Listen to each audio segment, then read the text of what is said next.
네, 여러분 안녕하세요. 저에게말의 미치원과장입니다. 반갑습니다. 오늘은 7월 29일 월요일이고요. 회사 갔다 와서 운동하고 맨날 이렇게 설명이 똑같은 것 같은데 아무튼 오늘도 이제 영상 하나 찍어보려고 이렇게 카메라 앞에 앉았습니다. 오늘은 좀 감사에 대한 이야기를 해볼까 합니다. 제가 이제 얼마 전에 읽었던 이 빅터 프랭클의 죽음의 수용소에서 라는 책을 읽고 감사하지 못하고 사는 제 인생에 대해서 굉장히 많은 생각을 하게 한 그런 책입니다. 현재 삶에 불평불만이 많은 분들 혹시 계시다면 이 영상을 보시면 조금이나마 도움이 되지 않을까 싶습니다. 빅터 프랭클이라는 이분은 2차 세계대전 당시에 홀로코스트의 피해자로 악명이 되게 높았던 아우슈비츠 수용소에 수감됐다가 살아서 돌아오신 분입니다. 이분은 정신과 의사, 의학 박사고 동시에 신경학자이자 심리학자고요. 로고테라피라는 심리치료법을 처음으로 창시한 분이라고 합니다. 근데 뭐 오늘 이 영상에서 치료법에 대해서 얘기를 하려고 하는 게 아니라 이분이 겪었던 경험을 한번 이제 얘기를 해볼까 합니다. 제가 말하고자 하는 바를 좀 분명히 하기 위해서 책에 나와 있는 내용을 조금 요약해서 설명을 해드릴게요. 이분이 20대 초반에 아우슈비츠에 이제 끌려가게 된 거죠. 이분이 유대인이거든요.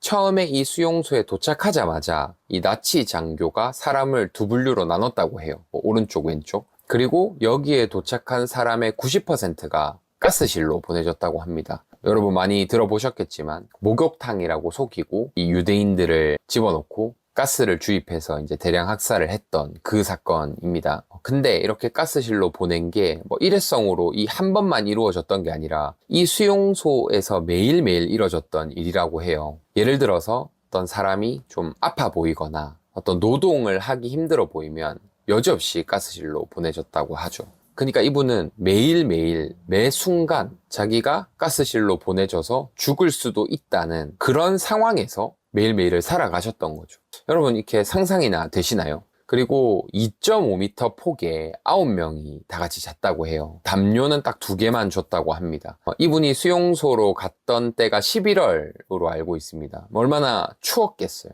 2.5m 폭에 9명이 잔다는 게 이게 가능할지도 잘 모르겠네요. 식사는 빵 한 조각이랑 스프 한 그릇이 다였고 이마저도 상황에 따라서 수감자들의 노동이 마음에 들지 않으면 주지 않는 날도 되게 많았다고 합니다. 찾아보니까 그때 당시 독일의 군수 사정이 어려워지면서 빵에 톳을 넣어서 이렇게 불리기도 했고 스프는 주로 이제 상한 오염수를 넣어서 맛이 되게 역하고 이 스프를 먹어서 탈이 나고 이런 사람들도 되게 많았다고 해요. 그리고 이제 폭행은 정말 수시로 이루어졌다고 합니다. 그냥 아무 이유 없이 개머리판으로 때리기도 하고 나치 독일의 경비병들이 가하는 폭행도 있었고 유대인 관리자를 세워서 그 사람들의 폭행도 수시로 이루어졌다고 해요. 그래서 이분이 책에 서술하기로는 나중에는 그런 것들이 좀 무감각해졌다고 해요.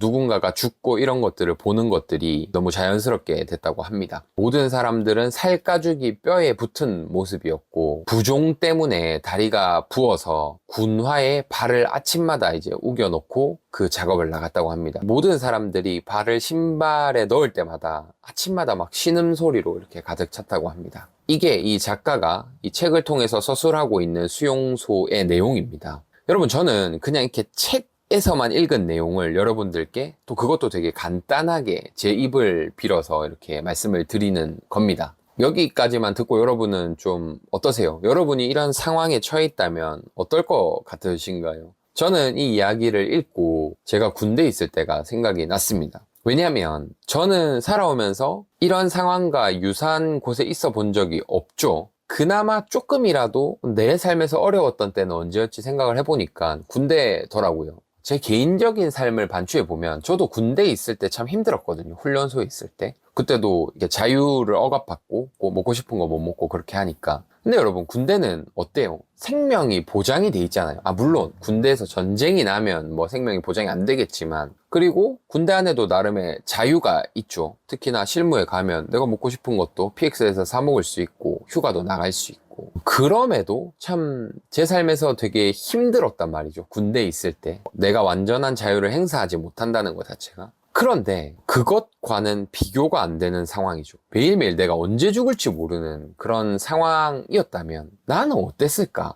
정말 상상조차 되지 않더라고요. 그런데 작가는 이 모든 경험을 토대로 왜 살아야 하는지를 알면 어떤 고난도 이겨낼 수 있다고 말하고 있습니다. 이 책의 큰 줄기예요, 이 주제가. 그러면서 이분이 이제 이런 이야기를 써놓습니다. 수용소에 있을 때 어떤 사람을 보면 그 사람이 48시간 안에 죽겠다라는 걸 바로 알 수 있다고 해요. 그리고 그 예상은 거의 적중을 했다고 합니다. 그 사람이 어떤 군상이냐면 수용소에서 배급으로 담배를 이렇게 몇 개 피씩 줬다고 해요. 보통 모아서 빵을 사거나 이렇게 하는데, 그래서 이제 이 담배를 모으는 게 수용소의 문화인데 침대에서 일어나지도 않고 자기가 받은 담배를 그냥 펴버린다고 해요. 그런 사람들을 보면 저 사람은 곧 죽겠구나, 이틀 안에 죽겠구나라고 예상을 하고 실제로 그게 꽤 많이 적중을 했다고 합니다. 그리고 어떤 사람은 꿈에서 몇 월 며칠 날 해방되는 꿈을 꿨다라고 하면서 그거를 강하게 믿고 그 희망 하나로 이제 그날을 기다리면서 살았다고 해요.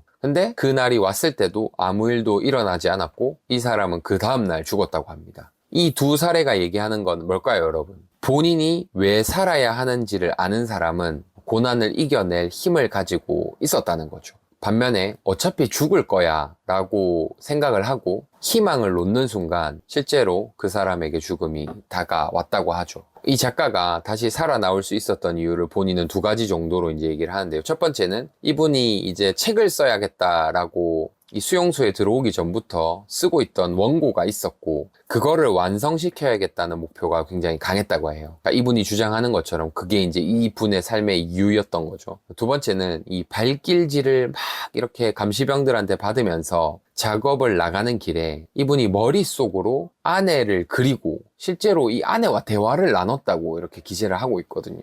그러면서 이제 작가가 깨달았대요. 사랑이야말로 정말 인간을 구원으로 이끄는 것이라고 이렇게 이제 깨달았대요. 그래서 요약하면 첫 번째는 자신이 쓰던 원고를 완성시켜야 되겠다는 목표, 두 번째는 아내에 대한 사랑, 이 두 가지로 이분은 이 수용소에 정말 이 말도 안 되는 상황을 버텼다는 거죠. 저도 여러분 이제 30대 중반의 사회인이고 제가 계획하고 꿈꾸는 것들이 이루어지지 않고 제가 생각하는 대로 삶이 펼쳐지지 않는 것에 대해서 많이 좌절하고 또 불평불만을 많이 하는 사람입니다. 근데 이 책을 읽으면서 그냥 그런 생각이 들었어요. 이런 상황을 버틴 사람도 있는데 지금 내가 살아가는 이 삶이 정말 불행한 삶일까? 불행하다고 말할 자격이 있을까? 이런 생각이 들었어요. 그러면서 동시에 감사하자. 내가 먹고 싶은 걸 먹을 수 있음에 감사하고 또 내가 일할 수 있는 직장이 있음에 감사하자. 적어도 내가 이 상황보다 낫지 않은가 라는 생각을 했고 또 이 작가의 주장처럼 그래, 내가 왜 살아야 되지? 내가 어떤 이유로 삶을 영위해야 되지에 대해서 깊이 한번 생각을 해보자 라는 생각들을 좀 많이 하게 됐던 것 같아요. 이 영상을 보시는 분들, 물론 여러분들이 겪고 있는 고통과 여러분들이 하고 있는 고민들을 제가 감히 추측할 수도 없고 그거를 제가 평가할 수도 없겠지만 그래도 여러분, 이 빅터 프랭클이 아우슈비츠 수용소에 수감됐을 때의 상황보다는 여러분들의 상황이 낫지 않을까요? 저의 이런 어떤 부족한 말솜씨로는 이 책의 감동을 다 설명할 수가 없습니다. 여러분들 이 책 한번 꼭 읽어보시고 힘내셨으면 좋겠습니다. 감사합니다.